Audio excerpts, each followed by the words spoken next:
what does it mean? Somebody actually just like walked up to here with like, whoa, it's a bad luck spot. Bad luck, bad luck. So do you think that there's really going to be bad luck if you're standing in the circle? Oh It's yeah, not it's you a who. very, very important. It's scientifically proven to be. Are you talking about a bad luck? Yeah. Really? Very bad luck. You're doomed now. Fuck it. Oh my God, I'm so scared. That's but it. you're saying it's the scientific thing, the bad luck spot? Yeah, well, they did, a lot of studies to know. That's why they made all these circles, because somebody sat around here. And they know that, somebody always screams there. But what exactly happens if you're standing in the circle? I don't know. Maybe a ladder grows over you and a black cat passes and a mirror You're breaks saying- or something like that. I don't know. You're saying it's No. scientifically proven. It's based Right. on science, in science? Somebody said so, right? Oh, not Would you you. like- It doesn't belong. Like to know what's going on here? Please take a flyer. Take a flyer. Yeah, but what's going on? What's going on? Right. So this is the Science Rebels through Extinction Rebellion. And we're here just to be present and talk about all of the problems that we're experiencing with climate change and how we are going to, we have more and more extreme weather events and we have not that much time to switch over to clean renewable energies to get our carbon out of the atmosphere. So how much time do you think we have? Well, supposedly the scientists have said that we have about 6 years. Oh, 6 years? 6 years? So what's going to happen in 6 years? Well, see, the thing is that there are tipping points at a certain point. You don't nobody really knows how long it's going to be before you can't do mitigation. You can't start trying to take the carbon dioxide out of the atmosphere and the methane out of the atmosphere and sequester it because we keep producing more and we keep going in the same direction. We're not changing. So you have models. There are models, and different models, of course, say different things. Right. So, but I'd say that the conservative models say in about 6 years, 10 years, if we don't go to net zero carbon production globally, then we'll just be, our Earth will keep heating up and end up like Venus because... Venus in 6 years? No. 10 years? No. It's just that you're like on a pathway.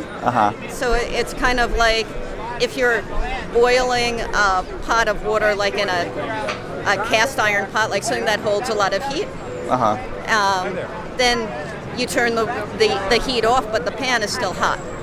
And so the water will evaporate. Even though you turn the heat off, there's still heat in the pot and heat in the water, and the water will... But you just said it's just the model. Maybe it's completely wrong. Well, it's possible it's like 100% wrong. We've had models before, and well, fortunately they were wrong. Al Gore, by the way, said that the ice is going to melt on these mountains and fields by 2000. No, he never said they were going to melt by 2000. You didn't? Okay.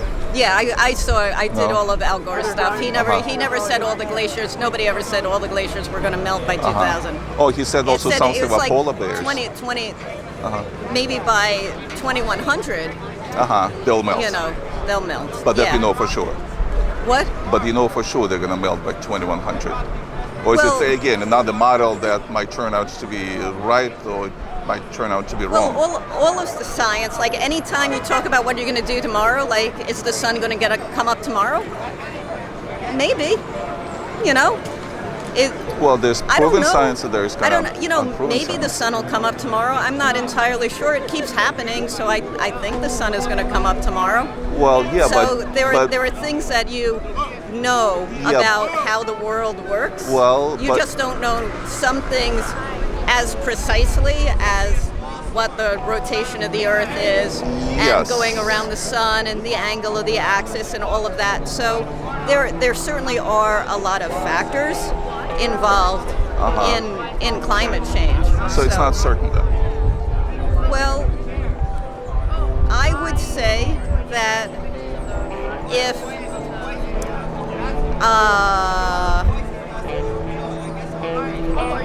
let's put it this way. I have a solar cooker at home. So it's this big parabolic curve. And when the sun hits it at the right point, all the energy condenses and it hits another point that goes up to like 700 to 1,000 degrees. So if I have that parabolic curve set up just right, when the sun is out, it'll definitely light a piece of paper on fire, light a piece of wood on fire. I can do that. You know, and I know that works. Yeah, it's physics. And I know that I have to set it up in a certain way. If the cloud comes, then I can't cook that much. I can get a little heat going, but without the direct sun, it won't work so well. Yeah. So even though I know that if everything is set up just right, if there's something that obscures it for some reason, then, you know, my data might be off a little bit, but as soon as the sun comes back out again and I realign it, I can cook again. So it's kind of like there are real things like the ocean is absorbing 5 atomic bombs worth of energy, more now than it did before the Industrial Revolution. Okay, in the 1800s, when what we consider normal, what our climate had been like for 10,000 years to allow humans to flourish. And since then, you have a constant output of carbon dioxide and methane and fluorochlorofarbon into the environment. And those act as a heat sink, a heat blanket around the planet. Well, we have these giant oceans, right? You know that the Earth should really be called water or ocean instead of Earth because we're something like 3/4 or 3/5 water instead of surface area. So the heat that's been building up in our atmosphere as we go up in temperature, that is largely absorbed, like 90%, by the oceans. And the oceans have been heating up, kind of like our global, our polar caps have been heating up. So they're extremely, you know, like Siberia had a heat wave. It was like 120 degrees in Siberia. The permafrost is melting. Methane is coming out from the permafrost. There's a whole bunch. There's a lot of details in the science. Is what I'm trying to get at. There are things called feedback loops that are happening, and once you have these feedback loops happening, which is very similar to the fact, like, it's really hot. Let's put on the air conditioner. Okay, it's really cold. Now we have to put on use more electricity, use more fossil fuels to counter all of that. I get so that's only, but that's like a tiny part of it. Here are a couple of kind of questions. I mean, I was trying to think logically. When you use the sun as an example, that sun rises and like every morning, you're not sure whether it's going to happen. Of course, we're sure of it, because it's been consistent since Earth has been around for 4.6 billion years. So it has been consistent every morning, and of course the duration of the day would change depending on the rotation of the Earth. It's the scientific truth. So, but when we talk about climate, you just said it's a model. So we don't know for sure.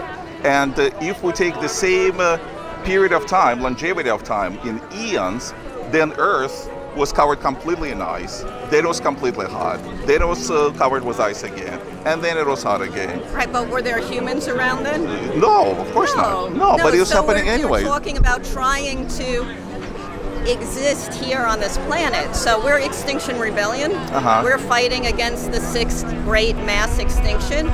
And this is not a model. We are losing species every day. We have been losing species every day due to human No. When it comes intervention. to, you can look it up. 97% of all the species that ever existed through the evolutions, the first appeared, they're gone, without any human intervention whatsoever. Right.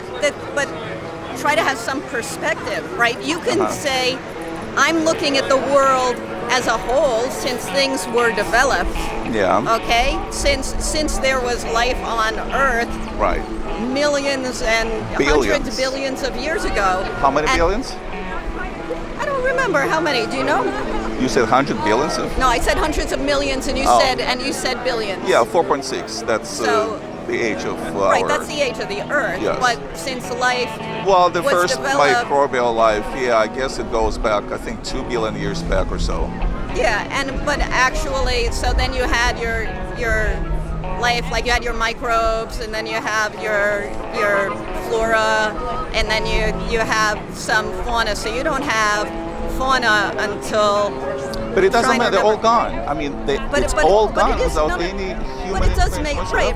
But all of this makes, in order to understand something as complex as climate change, you have to. Very complex. Right. Exactly. You have to understand that. Wait, let me finish. You have to understand that you can't compare apples to oranges. You can't look at the entirety of life on Earth for billions of years when human beings have been able to flourish because of a stable climate for the last 10,000 years. Right. Now, during those so that's really our time frame. If you start talking about the ice ages and things like that, well, yeah, we've gone through 5 mass extinctions. Without any human intervention without whatsoever. any human intervention. The dinosaurs didn't kill themselves. We are working on killing ourselves. But what makes you think so? I mean, I'm trying being devil's advocate. I'll say very simply. What can we do? Okay, let's assume that you're right. Let's say the models are right. What we mere humans can do about it? Because it's not just the model. I mean, our temperature is rising. Okay, let's say you're right. Let me just say, in Sure. New York, we've gone up 3.5 degrees temperature Fahrenheit on average since the 1970s. I'm not impressed because you have to look back thousands of years. But anyway, but it's not. It's very, very different. Well, it's not the same because biologically, geologically, if you have extreme, so when you've had those changes, except for when the dinosaurs died, you have slow, gradual changes. I mean, eons, thousands of years for changes. With no human intervention. I also have kind of. Right, but thousands of years for these changes to happen. Millions, hundreds of millions. Right, but billions actually for us, the carbon dioxide level in the atmosphere is doing an exponential peak. Not it's really. It is spiking up, and it's getting higher and higher. We've passed 420 parts per million. It's not a big deal. But what do we do about it? It is a good big deal. What do we do? Because okay, let's say we're it is. all going to die. Well, of course we're all going to die. But we're all going to die. But we're all going to die like horribly, and the species. Horribly. And because we have more people die from cold than heat, by the way. It is radical weather 3 degrees. I'll take it. It's beautiful weather today. I'll take it in November. But not understanding. That's not showing an understanding of what's going on. Okay, let's say you're right. So what can we humans do about it? That's the second fundamental question. Let's say the models are right. Yeah. What can we do about it? I mean, what's the solution then? What do we do? Stop driving, go back to pre-industrial age? Because you put emphasis and the blame on the industrial age. So no. what do we do? It's an understanding that when we started pumping carbon dioxide through our development of coal and other fossil fuels, natural gas included, and the gasoline, then those things are the things that are pumping most of it. It's only a portion of the problem. What's the solution? Do you have a solution? There are a lot of solutions. What is it? What's the point? I will explain that there are entire books out there just solutions. Step 1, step 2, like simple. I mean, as a layman, I'm not a scientist. Can you explain to me as a layman, not as a scientist? Well, the first thing what I say as a citizen have to do? You vote. Vote. Yes, you do vote. Okay, vote for what? For people who want to create legislation that will change us over from a fossil fuel economy. Into what? Into clean new renewables. Like what? So you have solar and you have wind and you have hydrogen. They're not necessarily the best things, but they are what we have that will mitigate. You have So the minute we switch to but there's a lot more that can be done. The thing that people don't really talk about, and the thing that you would probably be most irritated at, is conservation. Okay, I'm not back in the irritated at conservation. No, I love conservation. I love forests, of course I do. Well, conservation of our own energy, of people. Like doing what? Like how? Again, as a layman, just explain to how can I contribute to the process of stopping global warming? If we assume that it's happening, what can I do? Well, as a citizen, concerned citizen. It's okay, ridiculous. of course. So what can I do as a citizen? Well, one thing you can do is have your own container for your water as you walk around instead of buying containers, That'll save the buying planet. bottled water. You asked me what could be done. Yeah, exactly. Okay? Yeah, So what steps can be done? So there are things that can be done. In America or around the world, because it's a global thing. Can you tell Chinese to do the same thing, the biggest polluters, or maybe the Russians and other? Well, who are you? Are you responsible for yourself, or are you responsible for somebody else? Yeah, but let's say if I'm doing it, and the Chinese and the Russians don't give the hoots, and they don't. We need to be responsible for ourselves. That's what I was taught when I was raised. That's what I teach my children. And you can only change the world by being a role model and carrying yourself. Okay, fine. So I'm carrying my own bottle. What's next? Okay. Well, you take public transportation. Okay. What's next? Whenever you can. Every time you make a purchase, a consumer purchase. You think about it. You don't just impulsively buy. You decide: do I need this? Okay. You know, is this responsibly produced? Okay. Is this something? Okay, I got it. Those kind of things. Okay, three things. What's next? Well, there's legislation that'll get people that forces our corporate culture to switch out of a fossil fuel industry into a clean new green renewables. There's also divesting, so you could take take your money out of banks that fund the fossil fuel industry, such as Chase, Citibank, Bank of America, TD. So we're going to bankrupt all those industries then, right? That's what you want. Well, stop bankrolling them because they're also supported. Stop bankrolling meaning bankrupting them. So that's what you want, to bankrupt coal industry, to bankrupt the fossil fuel industry. That's your goal. I'm just trying to understand. Again, as a consumer, you're giving me ideas. I think that if you did it and everybody else did it and people did it, that maybe they would wise up and then they could switch. So the truth is that we've known about the fossil fuel industry polluting our atmosphere since the 1920s. Okay, fine. And Exxon did extensive studies. It was originally supposed to be an energy company that explored electric and batteries and solar and wind as well as fossil fuels. So and then it changed. The leadership changed in the 70s, in the early 80s, I think, and they cut out all their programs and they decided to, as they say, double down into fossil fuels. I understand. Going into history, but again, as a consumer, concerned citizen, you give me 4 steps. Is there anything else that I can do as a concerned citizen? I don't want to die in 6 years. So what can I do? Well, look, if you have a basement apartment, you might want to move out of it. Because the flooding happens. I know I have a friend who had move out the top. No, I'm going to tell you. I have a friend who lived in Brooklyn during Hurricane Sandy, and her ceiling fell in and almost killed her 10-year-old daughter, and her daughter is still experiencing harmful effects and from that because trauma. Of global warming.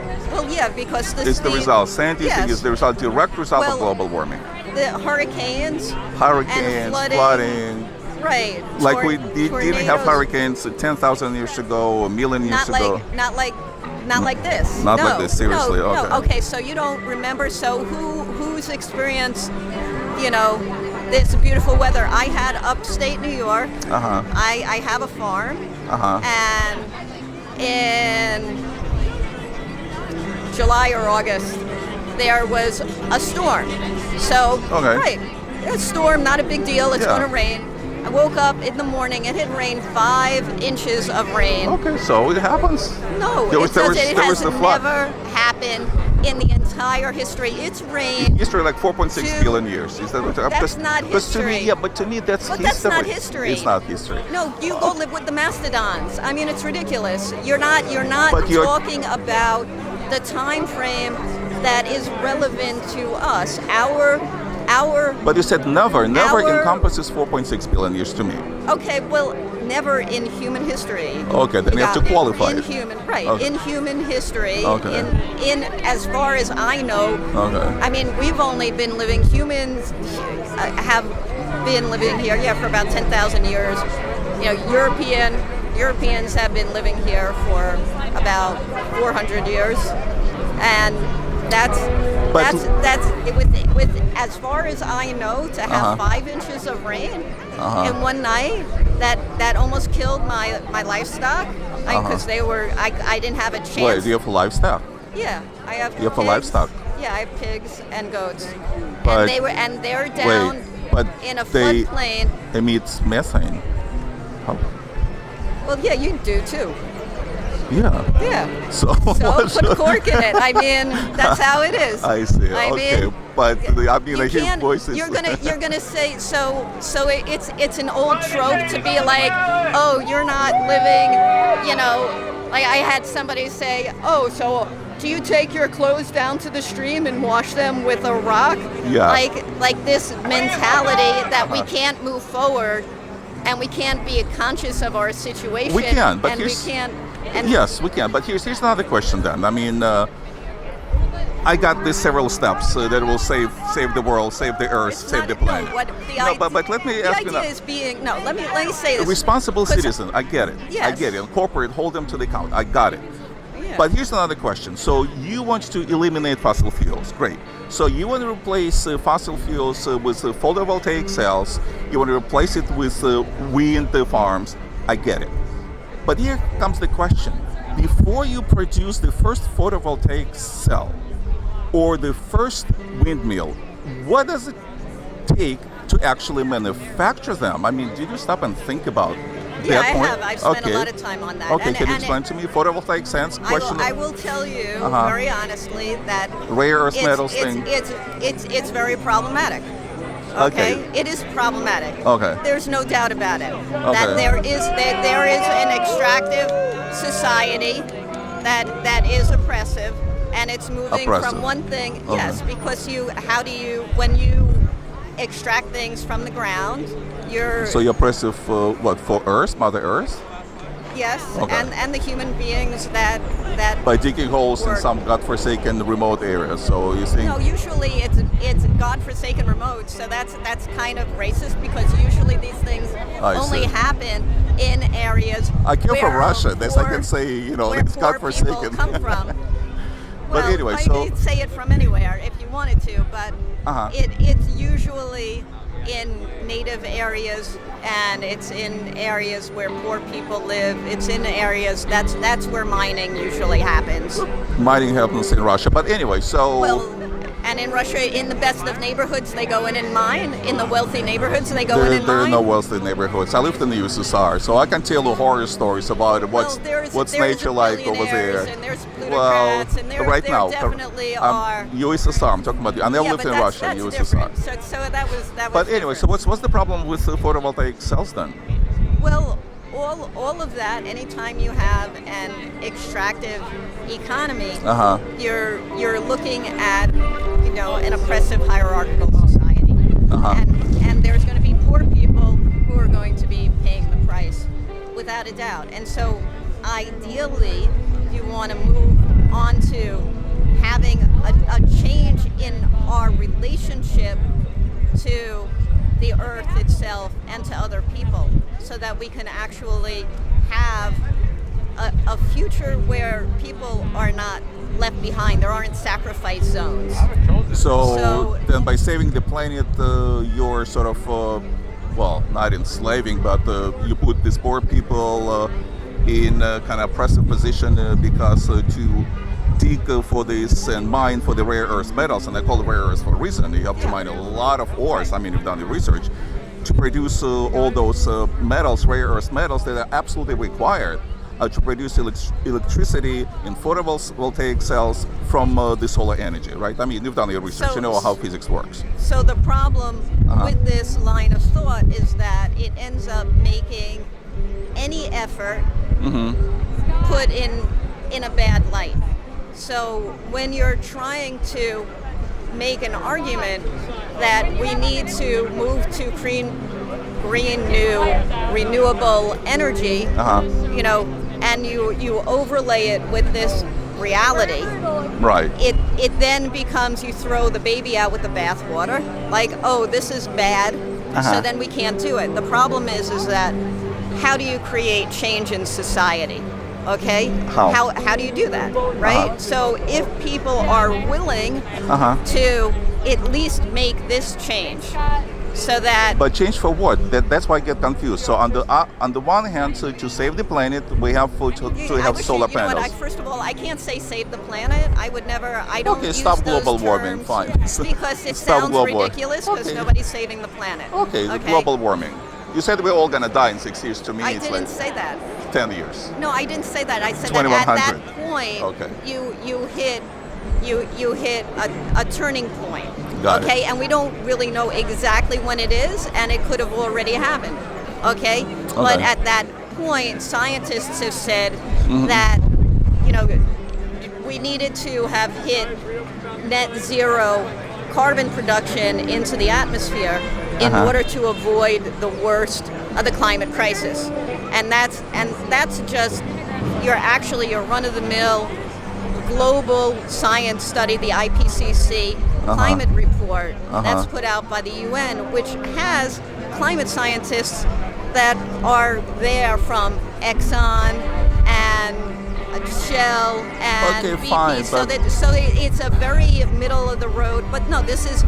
So sorry, I'm boring you. You asked me this question. No, it's but just. You seem frustrated. There's not a good answer to the situation that we're in. Then maybe so we the best that we can do. The best. Yes, that's what I hear. We can do. That's all we can do. Is the best that we can do at this point is try to switch to these clean new energies. Photovoltaic cells, windmills, they require oppressing poor people in order to dig for rare earth metals. But it's not any different. It's not like it's new. It's not like now we're going to oppress poor people by doing this. We should keep on pressing. That's not it. So we should keep on pressing. The point is that people aren't willing to change their relationship to the earth and to energy and to our consumeristic society, so that we keep consuming more and more, and that's where we're at.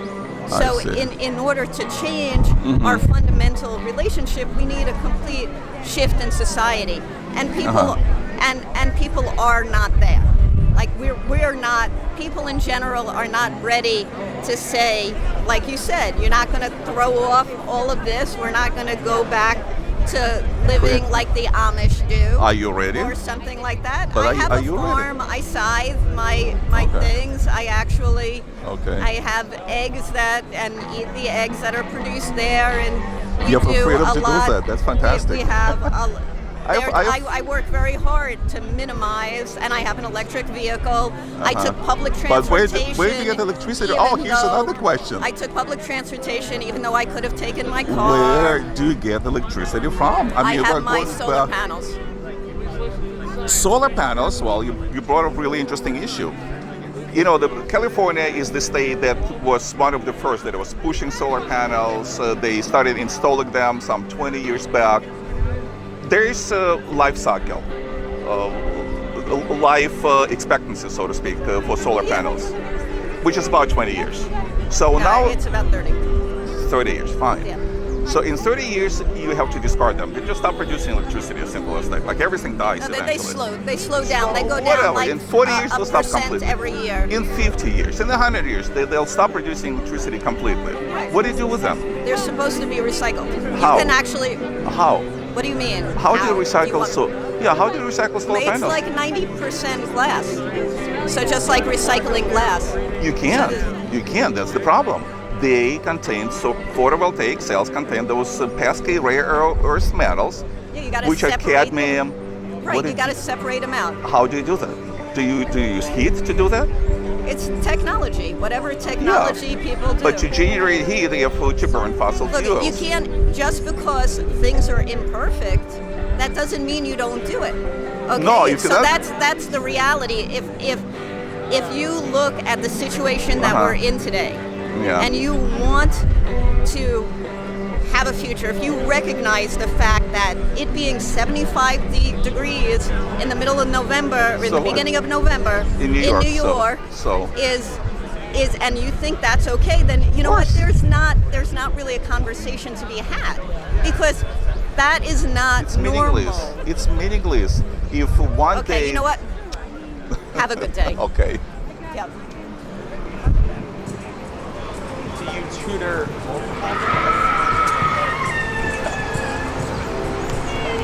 Yeah, we were right.